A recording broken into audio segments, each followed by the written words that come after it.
السلام علیکم ورحمۃ اللہ وبرکاتہ۔ الحمد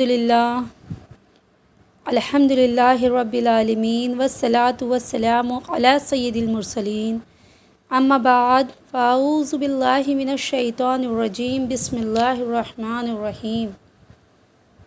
ناظرین، میں عزا خان آج آپ سب کی خدمت میں پھر سے حاضر ہوئی ہوں قرآن پاک کی تفصیل لے کر۔ آج کا میرا موضوع ہے قرآن پاک کی 5ویں سورہ انعام۔ سورۃ الانعام ہے 7ویں پارے میں۔ انشاءاللہ تعالی آج آپ کو اس کی تفصیل بتانے کی پوری کوشش کروں گی۔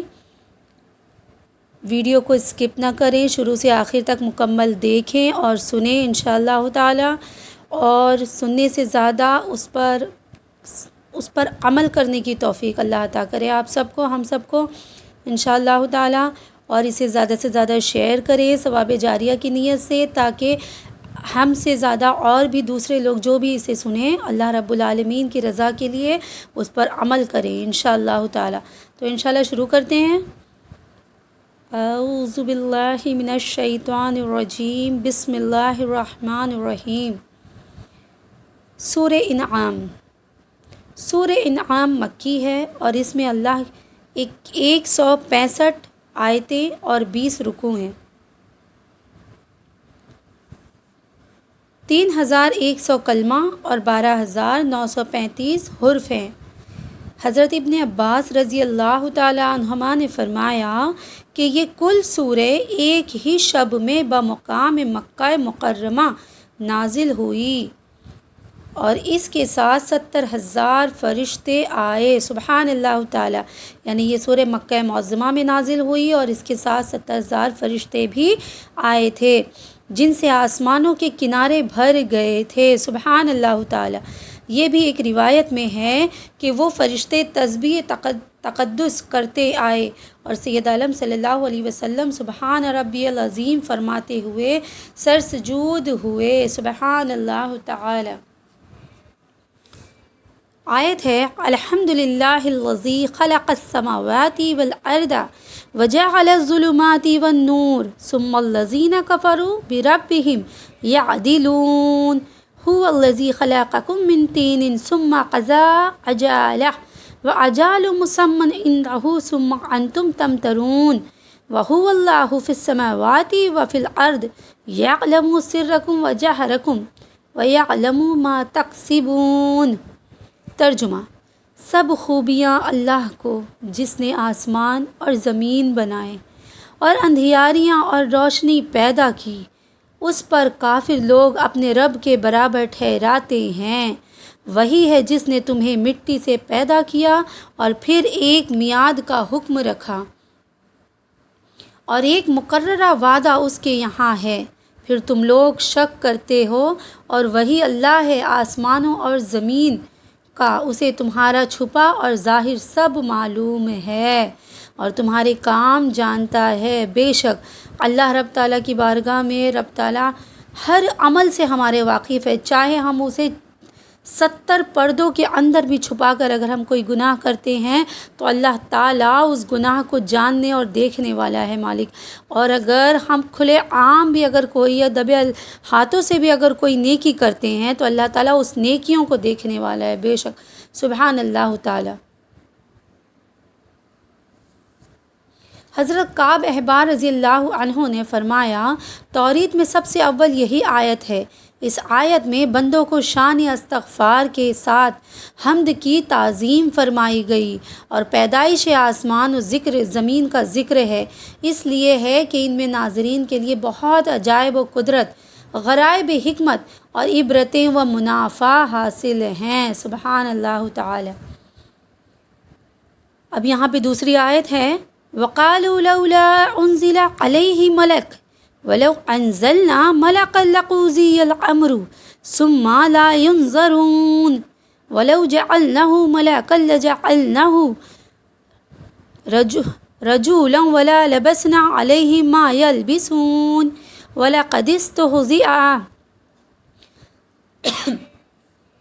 برسول من قبلک فحاق بالذین سخروا منہم ما كانوا به یستہزئون۔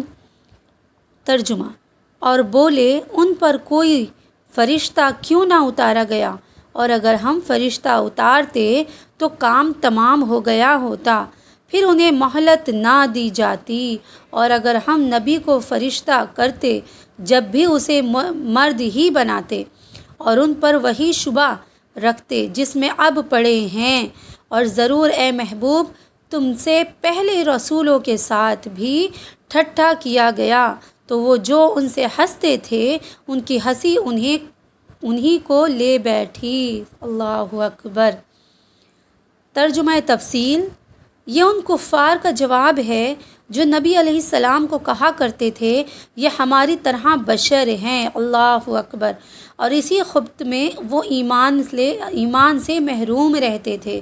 انہی انسانوں میں سے رسول مبعوث فرمانے کی حکمت بتائی جاتی ہے کہ ان کے منقطع ہونے اور تعلیم نبی سے فیض اٹھانے کی یہی صورت ہے کہ نبی صورت بشری میں جلوہ گر ہوں، کیونکہ فرشتے کو اس کی اصلی صورت میں دیکھنے کی تو یہ لوگ تاب بھی نہ لا سکتے، دیکھتے ہی ہیبت سے بے ہوش ہو جاتے یا مر جاتے۔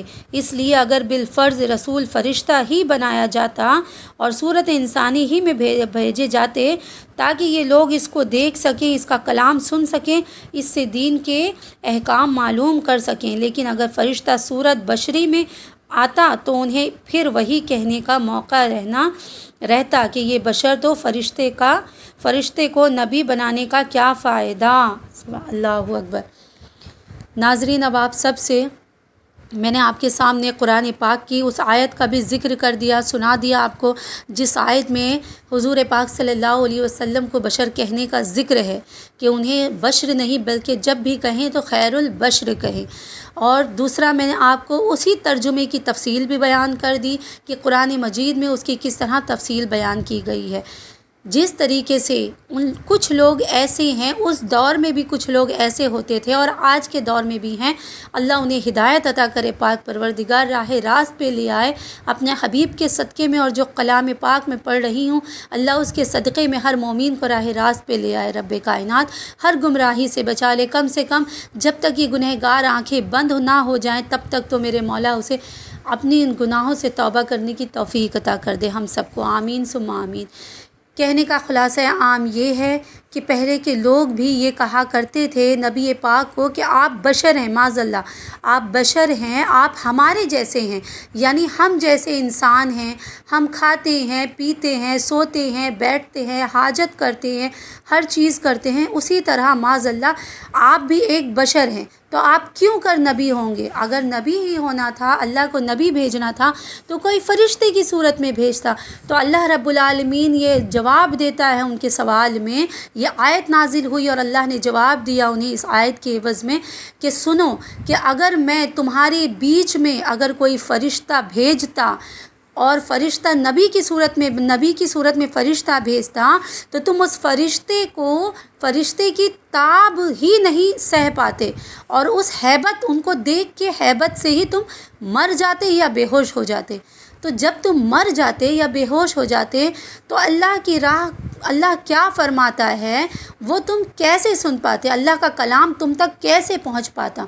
اس وجہ سے اللہ رب تعالیٰ نے تم ہی جیسا بشر بنا کے بھیجا، لیکن انہیں بشر کہنے کا حق ہمیں نہیں ہے۔ اللہ نے آپ کی امت کو بشر کہنے کا حق نہیں دیا۔ اللہ نے کہا ہے، قرآن فرماتا ہے کہ جب بھی میرے نبی کو پکاریں تو خیر البشر کہیں، نہ کہ اسے بشر کہیں، وہ نوری بشر ہے۔ وہ کیا ہیں؟ وہ نوری بشر ہے، نہ کہ ہم نوری بشر۔ ہم نوری بشر ہیں، ہر طرح سے گناہوں میں مبتلا ہوتے ہیں، صبح سے لے کے رات تک گناہوں میں رہتے ہیں، نہ جانے کیسے کبھی دن کے اجالے میں گناہ کرتے ہیں، کبھی رات کے اندھیرے میں گناہ کرتے ہیں، کبھی سوتے وقت گناہ ہوتا ہے، کبھی اٹھتے وقت، کبھی چلتے وقت، کبھی پھرتے وقت، ہر طرح سے ہم گناہوں میں ڈوبے ہیں۔ تو ہم کس طرح سے نبی کو اپنے جیسا کہہ سکتے ہیں؟ میرے نبی بے شک بشری شکل میں اللہ نے آپ کو اس دنیا میں جلوہ افروز کیا، لیکن رب تعالیٰ اسے ہمیں حکم دیتا ہے کہ اے میرے بندوں تم میرے نبی کو خیر البشر کہو، نہ کہ انہیں بشر، وہ ایک نوری بشر ہیں، اللہ نے انہیں نور بنا کے اس دنیا پہ اتارا ہے، ہم سب پہ نازل فرمائے مالک نے، تاکہ وہ ہمارے بیچ میں رہیں، ہم تک اللہ کے پیغام پہنچائیں، ہم تک اللہ کی رسائی پہنچائیں، ہم تک اس کی تمام احکامات پہنچائیں، زندگی کو جینے کا طرز عمل بتائیں، اس کو رب کو راضی کرنے کا طرز عمل بتائیں۔ اللہ واحد ہے، اس کی گواہی دیتے ہوئے وہ اس دنیا میں ہم جیسے نہیں بلکہ خیر البشر بن کر آئے۔ اس بات پہ غور کریں اور انشاءاللہ زیادہ سے زیادہ میرے ویڈیوز کو پہنچائیں، تاکہ رب تعالیٰ شاید رب تعالیٰ اپنے حبیب کے صدقے میں میری یہ بات کسی کے دل کو چھو جائے اور وہ اس گناہ سے توبہ کر لے، تو اللہ اس کا اجر و ثواب آپ کو بھی دے اور مجھے بھی عطا کرے انشاءاللہ تعالیٰ۔ اسے ثواب جاریہ سمجھ کے پھیلائیں، اور انشاءاللہ مجھے اب یقین ہے کہ انشاءاللہ میں نے یہ ساری تمام چیزیں قرآن پاک کے حوالے سے آپ کو بتا دی کہ میرے نبی کو بشر کہنا کس طرح گناہ ہے، اور انہیں جب بھی کہا جائے ایک نوری بشر اور خیر البشر کے لقب سے پکارا جائے، لیکن انہیں بشر کسی بھی صورت میں کہنا ناجائز و حرام ہے۔ اللہ اکبر۔ انشاءاللہ تعالیٰ آگے بڑھتے ہیں، اللہ ہم سب کو ہدایت عطا کرے، سبحان اللہ تعالیٰ۔ اب یہاں پہ آیت کا ذکر ہے، قل ای شیء اکبر شہادہ قل اللہ شہید بینی و بینکم وَأُوحِیَ إِلَیَّ هَٰذَا الْقُرْآنُ لِأُنذِرَکُم بِهِ وَمَن بَلَغَ أَئِنَّکُم لَتَشْهَدُونَ أَنَّ مَعَ اللَّهِ آلِهَةً أُخْرَىٰ قُل لَّا أَشْهَدُ قُلْ إِنَّمَا هُوَ إِلَٰهٌ وَاحِدٌ وَإِنَّنِی بَرِیءٌ مِّمَّا تُشْرِکُونَ۔ ترجمہ: تم فرماؤ سب سے بڑی گواہی کس کی؟ تم فرماؤ کہ اللہ گواہ ہے مجھ میں اور تم میں، اور میری طرف اس قرآن کی وحی ہوئی ہے کہ میں اس سے تمہیں ملاؤں، اور جن جن کو پہنچے، تو کیا تم یہ گواہی دیتے ہو کہ اللہ کے ساتھ اور خدا ہیں؟ تم فرماؤ کہ میں یہ گواہی نہیں دیتا، تم فرماؤ کہ وہ تو ایک ہی معبود ہے، اور میں بیزار ہوں ان سے جن کو تم شریک ٹھہراتے ہو۔ اللہ اکبر۔ شان نزول ہے، یہاں پہ ذکر ہے حضور پاک کی نبوت اور قرآن کو سننے اور دوسروں تک پہنچانے کا ثواب۔ اللہ کیا فرماتا ہے، غور سے سماعت فرمائیں تفصیل بیان۔ شان نزول اہل مکہ رسول کریم صلی اللہ علیہ وآلہ وسلم سے کہنے لگے کہ اے محمد صلی اللہ علیہ وآلہ وسلم، ہمیں کوئی ایسا دکھائیے جو آپ کی رسالت کی گواہی دیتا ہو۔ اس پر یہ آیت کریمہ نازل ہوئی، اور اتنی بڑی اور قابل قبول گواہی اور کس کی ہو سکتی ہے؟ یعنی اللہ تعالیٰ میری نبوت کی شہادت دیتا ہے، سبحان اللہ تعالیٰ۔ یعنی وہ لوگ تو یہ کہتے تھے کہ آپ یہاں پہ ثبوت دیں کہ آپ کی کوئی گواہی دینے والا ہو، لیکن میرے نبی نے کہا کہ میری شہادت دینے کا جو گواہی دے رہا ہے وہ تو رب تعالیٰ ہے جو ساری کائنات بناتا ہے، سبحان اللہ۔ قربان جاؤں ان الفاظوں کے۔ یعنی اللہ تعالیٰ میری نبوت کی شہادت دیتا ہے، اس لیے کہ اس نے میری طرف اس قرآن کی وحی فرمائی، اور یہ ایسا معجزہ ہے کہ تم باوجود فصیح بلغ صحاب زبان ہونے کے اس کے مقابلے سے عاجز رہے، سبحان اللہ تعالیٰ۔ یعنی رب تعالیٰ نے قرآن مجید میرے نبی پہ نازل فرمایا، یہ کیا کم معجزہ ہے؟ ان کی نبوت کی دلیل ہے۔ اس کتاب کا مجھ پر نازل ہونا اللہ کی طرف سے میرے رسول ہونے کی شہادت ہے، سبحان اللہ تعالیٰ۔ جب یہ قرآن اللہ تعالیٰ کی طرف سے یقینی شہادت ہے اور میری طرف وہی فرمایا گیا تاکہ میں تمہیں ڈراؤں کہ تم حکم الہی کی مخالفت نہ کرو، سبحان اللہ تعالیٰ۔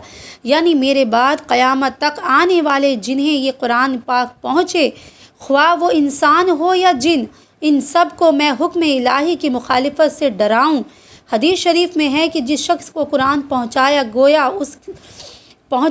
گویا کہ اس نے نبی صلی اللہ علیہ وسلم کو دیکھا۔ بے شک سبحان اللہ تعالیٰ، دیکھیں اس الفاظ پر، اس لائن پہ غور کریں کہ میرے نبی کریم صلی اللہ علیہ وسلم نے حدیث ہے کہ جس شخص کو قرآن پاک پہنچا، یعنی جس شخص تک تا قیامت تک جن شخص کے پاس جن لوگوں کے پاس یہ قرآن مجید پہنچتا رہے گا، نبی صلی اللہ علیہ وسلم سمجھ لو اس نے نبی پاک کو دیکھا۔ بے شک یہ میرا مکمل قرآن میرے نبی کی شان میں اترا ہے، اللہ نے ان کی شان میں یہ قرآن پاک کو اتارا ہے۔ تو جس نے کلام پاک پڑھا اس نے نبی کو دیکھا، سبحان اللہ، اور آپ کا کلام مبارک سنا۔ حضرت انس بن مالک رضی اللہ عنہما نے فرمایا کہ جب یہ آیت نازل ہوئی تو رسول کریم صلی اللہ علیہ وسلم نے کسریٰ اور قیصر وغیرہ سلاطین کو دعوت اسلام کے مکتوب بھیجے، مدارک و خازن۔ اس کی تفسیر میں ایک قول یہ بھی ہے کہ من بلغ میں من مرفوع الحل ہے، اور معنی یہ ہے کہ اس قرآن سے میں تم کو ڈراؤں اور وہ ڈرائے جائیں۔ یہ قرآن پہنچنے ترمذی کی حدیث میں ہے کہ اللہ تر و تازہ کرے اس کو جس نے ہمارا کلام سنا اور جیسا سنا ویسا پہنچایا۔ سبحان اللہ تعالیٰ۔ دیکھیے اب اس لائن کو غور سے سماعت فرمائیں کہ رب تعالیٰ خود فرماتا ہے کہ اللہ اس انسان کو تر و تازہ کرے، اس انسان کو تر و تازہ رکھے جس نے ہمارا کلام سنا، یعنی جس نے قرآن پاک کو سنا۔ ایک قرآن پاک کو سننے والا اور دوسروں تک بالکل وہی بات جو قرآن مجید میں لکھا ہے اس میں کوئی بھی ایک الفاظ کی بھی دخل اندازی نہ کرتے ہوئے پورا سیم قرآن دوسروں تک پہنچایا، تو رب تعالیٰ خود اسے فرماتا ہے کہ اللہ اس کے چہرے کو منور کرے، اس کے جسم کو تر و تازہ کرے۔ سبحان اللہ تعالیٰ، کتنی بڑی فضیلت ہے قرآن سننے کی اور دوسروں تک پہنچانے کی، سبحان اللہ تعالیٰ۔ تو سوچے کہ جب ہم خود اس کو پڑھیں گے اور اس کے ترجمات اور تفصیلوں کو پڑھیں گے اور ان تفصیلوں کو اپنی زندگی میں اتاریں گے، اس پہ عمل کرنے کی کوشش کریں گے، تو اللہ تعالیٰ اس کا کتنا اجر و ثواب عطا کرے گا۔ تو انشاءاللہ میرے پیارے پیارے اسلامی بھائی بہنوں، اللہ کی بارگاہ میں دعا ہے اور ساتھ ہی آپ سب سے درخواست ہے کہ صرف میرے ویڈیو کو سنا نہ کریں، سننے سے پہلے اچھی نیتیں کر لیا کریں کہ رب تعالیٰ میں یہ تیرے کلام کو سننے جا رہا ہوں، مالک مجھے تیرے اس کلام کو میرے روح و قلب میں اتار دے تاکہ میں اپنی زندگی میں اس پہ عمل کر سکوں انشاءاللہ تعالیٰ۔ جب آپ یہ پیاری پیاری نیت کر کے بیٹھیں گے نا، تو فرشتے جب یہ دیکھیں گے کہ یہ بندہ نیک نیت کے ساتھ اس ویڈیو کو یا اس عمل کو کر رہا ہے یا اس قرآن مجید کی تلاوت کو سن رہا ہے، تو انشاءاللہ تعالیٰ اللہ تعالیٰ آپ کے نامہ اعمال میں نیکیاں تو لکھی ہی جائیں گی، ساتھ ہی ساتھ آپ کے نیک ارادے کو اللہ تعالیٰ عمل میں بھی لائے گا انشاءاللہ تعالیٰ۔ جیسا سند ایسا پہنچایا، بہت سے پہنچائے ہوئے سننے والے سے زیادہ اہل ہوتے ہیں۔ بے شک بہت سے ایسے لوگ ہیں جو پہنچاتے تو ہیں لیکن جو سننے والے ہیں وہ ان سے زیادہ کارآمد ثابت ہو جاتے ہیں۔ سنتے سنتے اللہ ان کو ایسی توفیق دے دیتا ہے کہ وہ سنانے والے سے بھی زیادہ اچھا سمجھ لیتے ہیں اور عمل کرنے لگتے ہیں۔ بے شک، اور ایک روایت میں ہے کہ سننے والے سے زیادہ وافقہ ہوتے ہیں، اس سے فقہ کی منزلت معلوم ہوتی ہے۔ اے مشرکین، اے حبیب کریم صلی اللہ علیہ وسلم، جو گواہی تم دیتے ہو اور اللہ کے ساتھ دوسرے معبود ٹھہراتے ہو، اس کا کوئی شریک نہیں۔ مسئلہ اس آیت سے ثابت ہوا کہ جو شخص اسلام لائے اس کو چاہیے کہ توحید اور رسالت کی شہادت کے ساتھ اسلام کے ہر مخالف عقیدہ دین سے بیزاری کا اظہار کرے، یعنی جو بھی انسان اسلام لے کر آتا ہے، اسلام اسلام کے قانون پہ عمل کرنے لگتا ہے، تو اسے چاہیے کہ جو اسلام کے غیر قانون ہیں، جو اسلام کے خلاف باتیں ہیں، ان تمام کو ترک کرے اور اس سے بیزاری اختیار کرے۔ سبحان اللہ تعالی۔ اللہ ہم سب کو اس پر عمل کرنے کی توفیق عطا کرے رب تعالیٰ، اور جو بھی ہم سے گستاخیاں ہوتی ہیں مولا اسے سچی توبہ کی توفیق عطا کرے انشاءاللہ تعالی۔ آگے بڑھتے ہیں انشاءاللہ تعالی۔ رب تعالیٰ آگے صورت میں فرماتا ہے مولا کریم، والذین کذبوا بآیاتنا یمسهم العذاب بما كانوا یفسقون قل لا اقول لكم عندي خزائن اللہ ولا عالم الغیب ولا اقول لكم انی ملک ان اتبع الا ما یوحى الی قل هل يستوی الاعمی والبصیر افلا تتفکرون وَأَنذِرْ بِهِ الَّذِينَ يَخَافُونَ أَن يُحْشَرُوا إِلَىٰ رَبِّهِمْ لَيْسَ لَهُم مِّن دُونِهِ وَلِيٌّ وَلَا شَفِيعٌ لَعَلَّهُمْ يَتَّقُونَ۔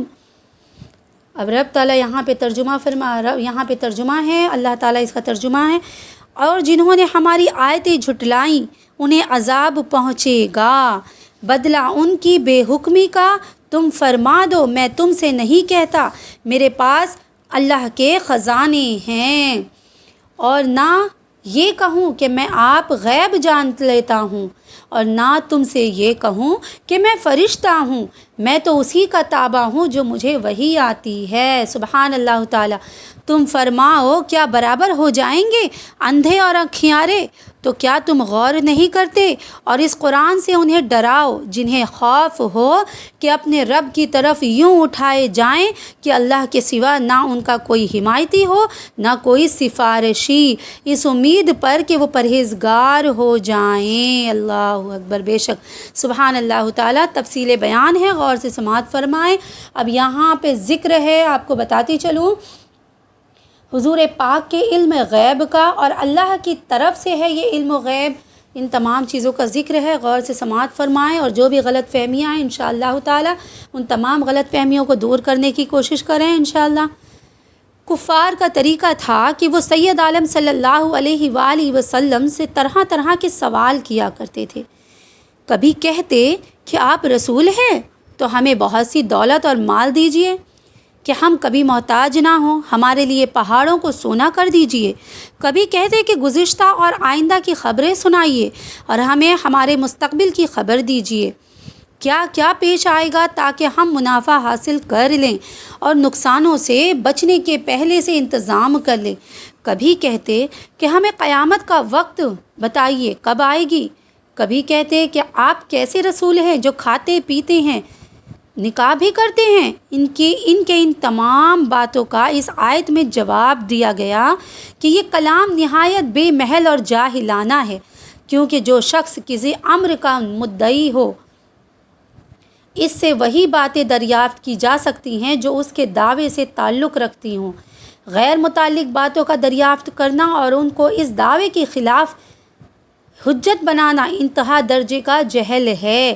اس لیے ارشاد ہوا کہ آپ فرما دیجئے کہ میرا دعویٰ یہ تو نہیں کہ میرے پاس اللہ کے خزانے ہیں۔ اللہ رب تعالیٰ فرما رہا ہے اپنے محبوب سے کہ آپ فرما دیں کہ میں نے یہ تو نہیں کہا کہ میرے پاس اللہ کے خزانے ہیں جو تم مجھ سے مال و دولت کے سوال کرو اور میں اس کی طرف التفات نہ کروں تو رسالت سے منکر ہو جاؤ، اور نہ میرا دعویٰ ذاتی غیب کا ہے کہ اگر میں تمہیں گزشتہ یا آئندہ کی خبریں نہ بتاؤں تو میری نبوت ماننے میں غدر کر سکو۔ نہ میں نے فرشتہ ہونے کا دعویٰ کیا ہے۔ کھانا پینا نکاح کرنا قابل اعتراض ہو تو جن چیزوں کا دعویٰ ہی نہیں کیا ان کا سوال بے محل ہے اور اس کے اجابات مجھ پر لازم نہیں۔ میرا دعویٰ نبوت رسالت کا ہے، اور جس پر زبردست دلیلیں اور قوی برہانیں قائم ہو چکی تو غیر متعلق باتیں پیش کرنا کیا معنی رکھتا ہے۔ فائدہ اس سے صاف واضح ہو گیا کہ اس آیت کریمہ کو سید عالم صلی اللہ علیہ وسلم کے غیب پر مطلع کیے جانے کی نفی کے لیے سند بنانا ایسا ہی بے محل ہے جیسا کفار کا ان سوالات کو انکار نبوت کی دستاویز بنانا بے محل تھا۔ علاوہ بری اس آیت سے حضور پاک صلی اللہ علیہ وآلہ وسلم کے علم عطائی کی نفی کسی طرح مراد ہی نہیں ہو سکتی، کیونکہ اس صورت میں تعارض بین الآیات کا قائل ہونا پڑے گا۔ باطل مفسرین کا یہ بھی قول ہے کہ حضور کا لا اقول لکم العصر آئی فرمانا بطریق تواضع ہے۔ سبحان اللہ تعالیٰ۔ اب یہاں پہ ذکر ہے، دیکھیے کچھ لوگ کہتے ہیں کہ میرے نبی کریم صلی اللہ علیہ وآلہ وسلم کو علم غیب مطلب نہیں تھا، یا ان کا علم وہ علم غیب نہیں جانتے تھے۔ بے شک میرے نبی خود فرماتے ہیں کہ میں نے یہ دعویٰ نہیں کیا کبھی بھی کہ یہ مجھ کو رب تعالیٰ نے جو علم غیب عطا کیا ہے وہ میرا ذاتی ہے یا میرا خود کا پیدا کیا ہوا ہے، بلکہ یہ تو میں خود کہتا ہوں کہ یہ میرے رب کا دیا ہوا علم غیب ہے۔ میرے نبی کو جو بھی علم غیب دیا گیا ہے، عطا کیا گیا، وہ میرے رب نے عطا کیا اپنے فضل سے۔ جبرائیل امین کی وحی کی صورت میں اللہ تعالیٰ انہیں غیب کے علموں سے نوازا، رب تعالیٰ نے بہت سے غیب کے علم اللہ تعالیٰ نے انہیں نوازا۔ تو یہ عام چیز نہیں ہے، ایک بشر کے لیے یہ ممکن نہیں کہ اللہ اسے غیب کا علم عطا کرے۔ یہ تو نوری بشر کو ہی لائق و زیبا ہے کہ اللہ تعالیٰ اسے غیب کا علم عطا کرتا ہے۔ سمجھ میں آئی بات؟ تو اللہ تعالیٰ ان خیر البشر کو اللہ کا، میرے نبی فرماتے ہیں کہ یہ میرا ذاتی علم غیب نہیں ہے، بلکہ جو بھی علم غیب مجھے ملا ہے وہ میرے رب کا دیا ہوا علم غیب ہے۔ اور نہ ہی میرے نبی یہ فرماتے ہیں کہ میں کوئی فرشتہ ہوں کہ میں تمہیں وہ کروں یا جو بھی بات کہے بتاؤ۔ جس چیز کا میرا رب مجھے حکم دیتا ہے میں اس کا تابع ہوں، میں اس کے حکم کو بجا لاتا ہوں۔ سبحان اللہ تعالیٰ۔ تو یہاں سے آپ کو انشاءاللہ اس بات کا خلاصہ ہو گیا ہوگا کہ میرے رب، میرے نبی کا علم غیب کا کیا مسئلہ ہے۔ میرے نبی کو جو لوگ تان کریں کہ بھائی میرے نبی کے پاس علم غیب نہیں ہے، تو اللہ اکبر، معاذ اللہ، میرے نبی کے پاس علم غیب نہیں ہے تو دنیا کی کسی مخلوق کے پاس علم غیب نہیں ہے۔ میرے رب تعالیٰ نے اگر کسی کو علم غیب عطا کیا تو میرے نبی کو علم غیب عطا کیا اپنی رحمت سے، اپنے فضل سے، اپنے نور سے۔ اور یہ میرے رب کا دیا ہوا نور تھا جو میرے نبی کے اللہ تعالیٰ نے نوازا اپنے فضل سے انشاءاللہ تعالیٰ۔ یہاں پہ آپ کو انشاءاللہ مجھے یقین ہے کہ انشاءاللہ پورا خلاصہ عام ہو گیا ہوگا اس آیت سے آپ کو، کہ قرآن مجید کس طرح ہمیں ذکر فرماتا ہے اور خلاصہ کرتا ہے رب تعالیٰ اپنی رحمت سے۔ تو انشاءاللہ جو بھی ہمیں کمی بیشی ہیں اللہ اسے دور فرمائے۔ آگے بڑھتے ہیں۔ اب یہاں اس آیت میں ذکر ہے، یہاں پر فرشتے کرامن اور کاتبین کا ذکر ہے۔ فرشتے جن کو کرامن اور کاتبین کہتے ہیں وہ نبی آدم کی نیکی اور بدی لکھتے رہتے ہیں۔ بے شک آپ سب کو پتہ ہوگا کہ ہمارے کاندھوں پہ کرامن اور کاتبین دو فرشتے ہیں، جو ایک گناہ لکھتا ہے ہمارے اور ایک نیکی لکھتے ہیں۔ ہر آدمی کے ساتھ دو فرشتے ہیں، ایک داہنے ایک بائیں۔ نیکیاں داہنے طرف کا فرشتہ لکھتا ہے اور بدیاں بائیں طرف کا فرشتہ لکھتا ہے۔ بندوں کو چاہیے کہ ہوشیار رہیں اور بدیوں اور گناہوں سے بچیں، کیونکہ ہر ایک عمل لکھا جاتا ہے۔ سبحان اللہ تعالیٰ۔ اور روز قیامت وہ نامہ اعمال تمام خلق کے سامنے پڑھا جائے گا۔ سبحان اللہ۔ تو گناہ کتنی ہی رسوائی کا سبب ہوں گے، اللہ پناہ دے۔ سبحان اللہ تعالیٰ۔ ان فرشتوں سے مراد یا تو تنہا ملک الموت ہیں، اس سورے میں صیغہ جمع تعظیم کے لیے ہے، یا ملک الموت ماں ان فرشتوں کے مراد ہے جو ان کے اعوان ہیں۔ جب کسی کی موت کا وقت آتا ہے ملک الموت بحکم الہی اپنے اعوان کو اس کے روح قبض کرنے کا حکم دیتے ہیں۔ جب روح حلق تک پہنچتی ہے تو خود قبض فرماتے ہیں۔ صلی اللہ اکبر، سبحان اللہ تعالیٰ۔ اب یہاں پہ ذکر ہے، دیکھیں رب تعالیٰ نے ہمارے کاندھوں پہ دو فرشتے نازل فرما دیے۔ یہ تو سب لوگ جانتے ہیں میرے خیال سے۔ الحمدللہ ثم الحمدللہ دین اس طرح پھیل گیا ہے کہ آج کے دور میں چھوٹے چھوٹے بچے بھی اس بات سے واقف ہیں، ہر طرح جو ماں باپ اپنے بچوں کو دینی تعلیم دیتے ہیں اور بتاتے ہیں انشاءاللہ تعالیٰ وہ بھی ان باتوں کو سمجھتے اور سنتے ہوں گے، اور انہیں بھی پتہ ہوگا اس بارے میں ساری باتیں۔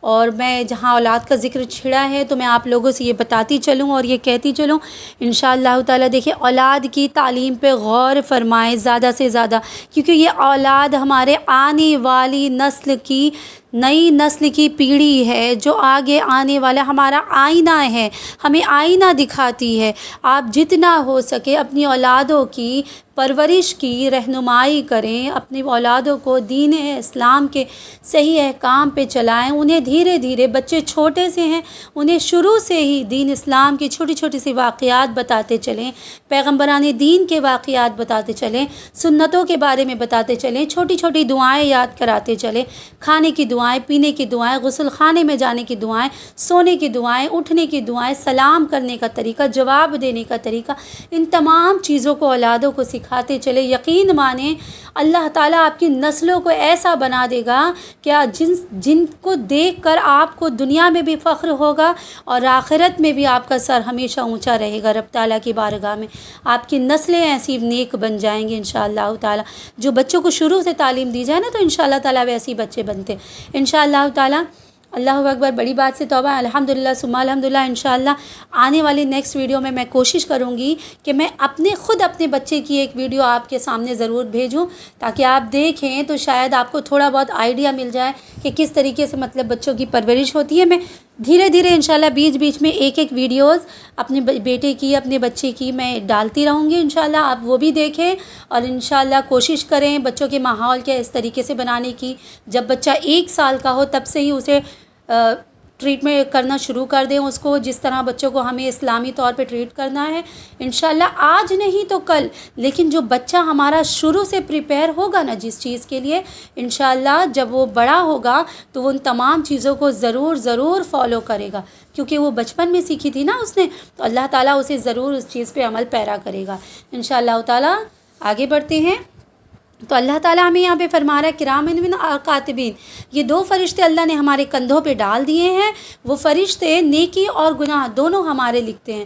تو رب تعالیٰ فرما رہا ہے کہ آپ جب بھی کبھی بھی بندہ مومن کو چاہیے کہ کوئی بھی عمل کرے تو یہ نہ سوچے کہ یہاں مجھے کوئی دیکھنے والا نہیں ہے، بلکہ یہ سوچیں کہ میرے ساتھ رب ہے اور رب نے یہ 2 فرشتوں کو میرے ساتھ پیرا کیا ہے کہ وہ میری گارڈینس کرتے ہیں، مجھے دیکھتے ہیں، میری نیکی لکھ رہے ہیں، میرے گناہ لکھ رہے ہیں۔ اگرچہ میں گناہ کروں گا تو میرے گناہ لکھ دیے جائیں گے، تو میں رب کی رسی سے نہیں بچ سکتا، رب کی پکڑ سے نہیں بچ سکتا، اور اگر میں نیکی کروں گا تو رب تعالیٰ میری نیکی بھی لکھ دے گا، اور آخرت میں اللہ تعالیٰ یہ تمام نیکیاں اور گناہ ساری عوام کے سامنے، ساری مخلوق کے سامنے اسے پڑھا جائے گا نامہ اعمال کو۔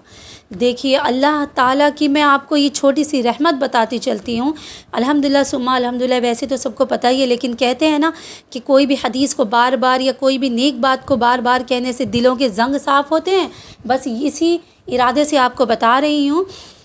رب تعالیٰ اتنا مہربان ہے کہ جب آپ کوئی ارادہ کرتے ہیں نا کہ چلیے میں ایک چھوٹی سی مثال دیتی ہوں کہ میں نے نیت کی کہ میں کل صبح فجر کی نماز ادا کروں گی، اور میں سو گئی اور غفلت میں میری آنکھ ہی نہ کھل پائی، لیکن رب تعالیٰ فرماتا ہے اپنے فرشتوں سے کہ اے میرے فرشتوں، میرے بندے نے صبح فجر کی نماز پڑھنے کا ارادہ کیا، بہرحال تم اس کی نیکی لکھ دو کہ اس نے فجر کی نماز ادا کی، کیونکہ اس نے نیت تو کی، نیک کام کرنے کی، میری طرف آگے بڑھنے کی نیت کی نا، تو اسی لیے اللہ تعالیٰ وہ نیکیاں لکھوا دیتا ہے سبحان اللہ تعالیٰ۔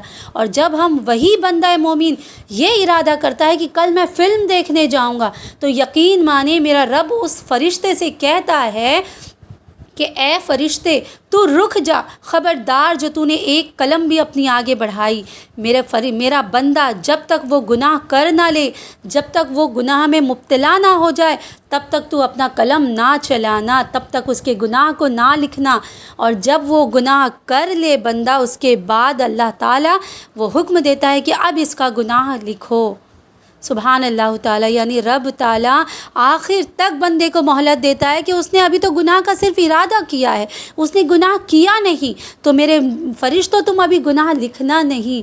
ہمیں موقع دے رہا ہے رب کہ شاید اس نے ارادہ کیا لیکن اپنا ارادہ بدل دے، توبہ کر لے اور وہ گناہ نہ کرے سبحان اللہ تعالیٰ۔ تو میرا رب کتنا بڑا مہربان ہے۔ تو میرے پیارے پیارے اسلامی بھائی بہنوں، آپ سب سے یہی گزارش ہے، یہی درخواست ہے کہ اللہ تعالیٰ قرآن مجید جو اتنی بڑی کتاب اللہ نے ہم پہ نازل فرمائی، یہ تحفہ ہم پہ دیا، اللہ نے اپنی رحمت و کرم فرمایا، اس قرآن مجید کی برکت سے اپنے تمام گناہوں سے سچی توبہ کریں، اور جو بھی گناہ کا کبھی ارادہ بھی کرتے ہیں تو انشاءاللہ تعالی اللہ کی بارگاہ میں اپنے دل میں یہ ملال لائیں کہ اللہ مجھے ان گناہوں سے بچا لے مولا انشاءاللہ تعالی۔ آگے بڑھتے ہیں۔ وَإِذْ قَالَ إِبْرَاهِيمُ لِأَبِيهِ آزَرَ أَتَتَّخِذُ أَصْنَامًا آلِهَةً إِنِّي أَرَاكَ وَقَوْمَكَ فِي ضَلَالٍ مُبِينٍ وَكَذَلِكَ نُورِي إِبْرَاهِيمَ ملکوت السماوات والارض ولیکون من الموقنین۔ ترجمہ: اور یاد کرو جب ابراہیم نے اپنے باپ آزر سے کہا، کیا تم بتوں کو خدا بناتے ہو؟ بے شک میں تمہیں اور تمہاری قوم کو کھلی گمراہی میں پاتا ہوں۔ اور اسی طرح ہم ابراہیم کو دکھاتے ہیں ساری بادشاہی آسمانوں اور زمین کی، اور اس لیے کہ وہ کیونکہ ہر ظاہر و مخفی چیز ان کے سامنے کر دی گئی، اور خلق کے اعمال اس لیے کہ وہ عین الیقین والوں میں ہو جائیں۔ سبحان اللہ تعالی۔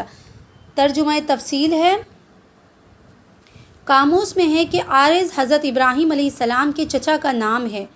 امام علامہ جلال الدین سیوطی نے مسالک الحنفیہ میں بھی ایسا ہی لکھا ہے۔ چچا کو باپ کہنا تمام ممالک میں معمول ہے، بالخصوص عرب میں۔ قرآن کریم میں ہے، نعبد الہک و الہ آبائک ابراہیم و اسماعیل و اسحاق الہ واحد۔ اس میں حضرت اسماعیل کو حضرت یعقوب علیہ السلام کے آبا میں ذکر کیا گیا ہے، باوجود یہ آپ ام ہیں۔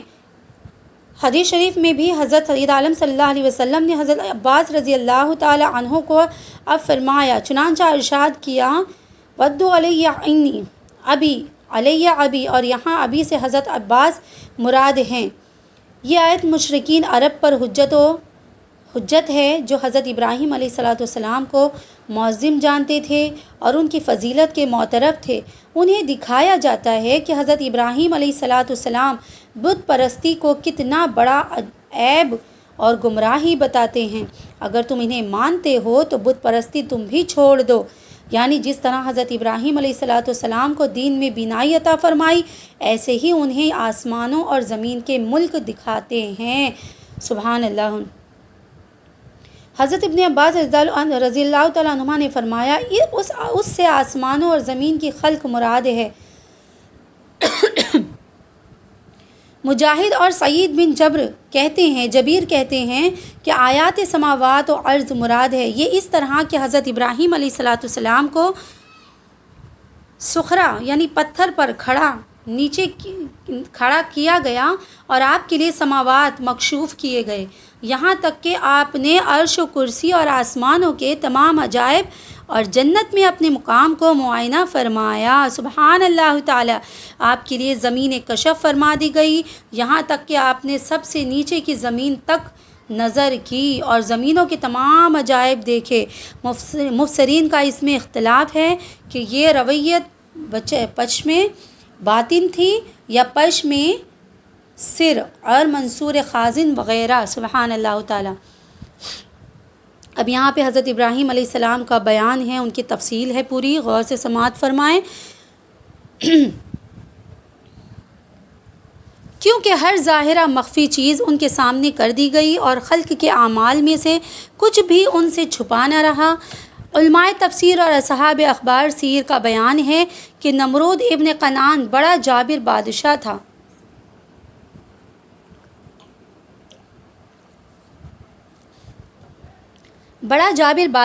سب سے پہلے اسی نے تاج سر پہ رکھا۔ یہ بادشاہ لوگوں سے اپنی پرستش کراتا تھا، کاہن و منجم کثرت سے اس کے دربار میں حاضر رہتے تھے۔ نمرود نے خواب دیکھا کہ ایک ستارہ طلوع ہوا ہے، اس کی روشنی کے سامنے آفتاب ماہتاب بالکل بے نور ہو گئے۔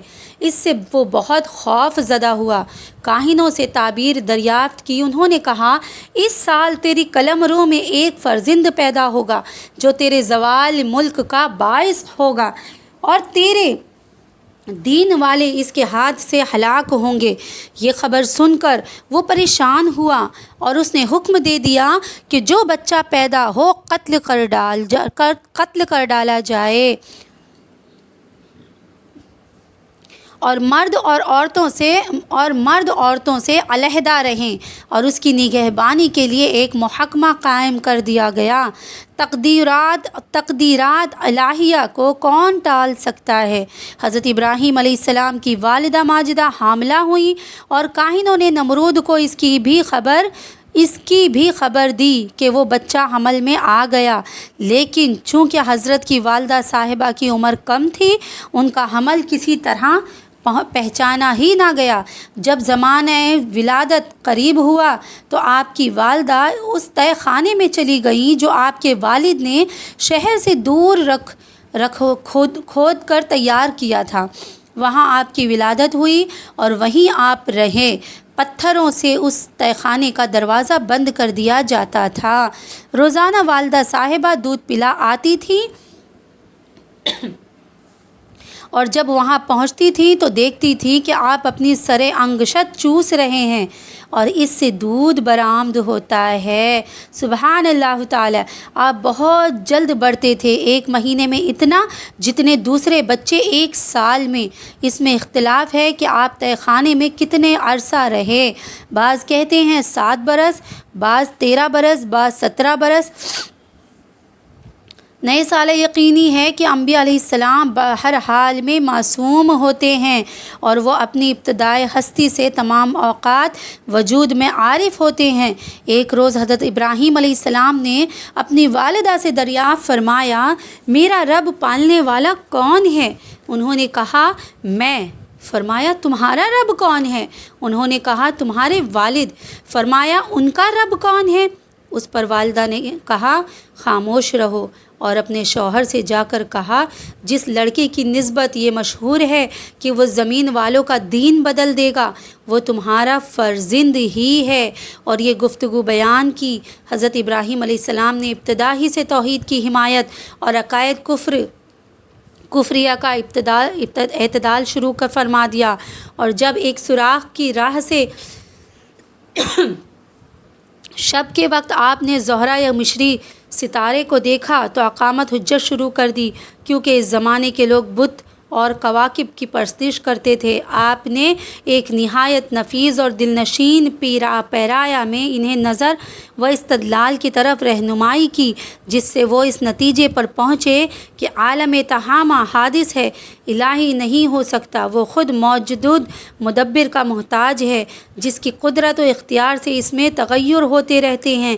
اس میں قوم کو تنبیہ ہے کہ جو قمر کو الہی ٹھہرائے وہ گمراہ ہے، کیونکہ اس کا ایک حال سے دوسرے حال کی طرف منتقل ہونا دلیل و حدوث و امکان ہے۔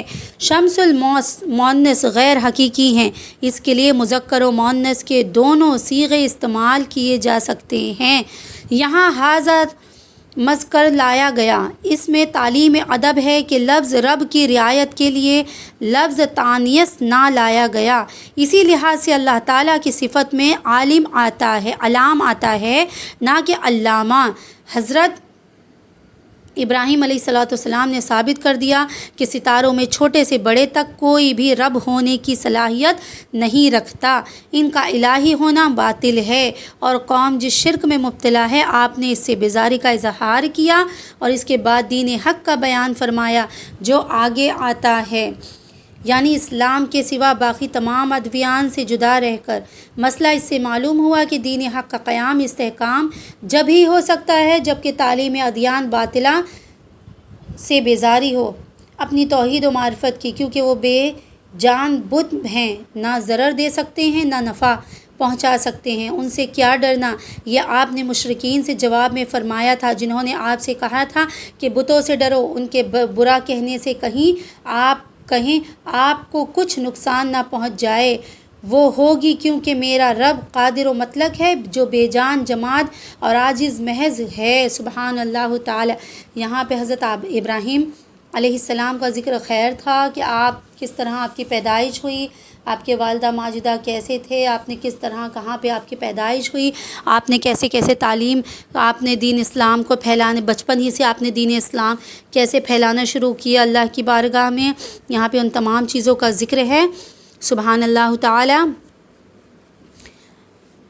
وَتِلْكَ حُجَّتُنَا آتَيْنَاهَا إِبْرَاهِيمَ عَلَىٰ قَوْمِهِ نَرْفَعُ دَرَجَاتٍ مَّن نَّشَاءُ إِنَّ رَبَّكَ حَكِيمٌ عَلِيمٌ وَوَهَّبْنَا لَهُ إِسْحَاقَ وَيَعْقُوبَ كُلًّا هَدَيْنَا وَنُوحًا هَدَيْنَا مِن قَبْلُ وَمِن ذُرِّيَّتِهِ دَاوُودَ وَسُلَيْمَانَ وَأَيُّوبَ ویوسف وموسیٰ وہارون وکذالک نجزی المحسنین وزکریا ویحییٰ وعیسیٰ والیاس کل من الصالحین واسماعیل والیسع ویونس ولوطا وکلا فضلنا علی العالمین ومن آبائهم وذریاتهم واخوانهم واجتبیناهم وہدیناهم الی صراط مستقیم ذلک ھدی اللہ یہدی بہ من یشاء من عبادہ ولو اشرکوا لحبط عنہم ما کانوا یعملون۔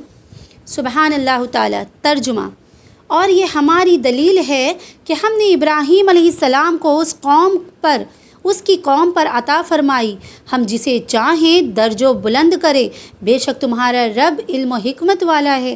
اور ہم نے انہیں اسحاق اور یعقوب عطا کیے، اور ان سب کو ہم نے راہ دکھائی، اور ان سے پہلے نوح کو راہ دکھائی، اور اس کی اولاد میں سے داؤد اور سلیمان اور ایوب اور یوسف اور موسیٰ اور ہارون کو، اور ہم ایسا ہی بدلہ دیتے ہیں نیکوکاروں کو۔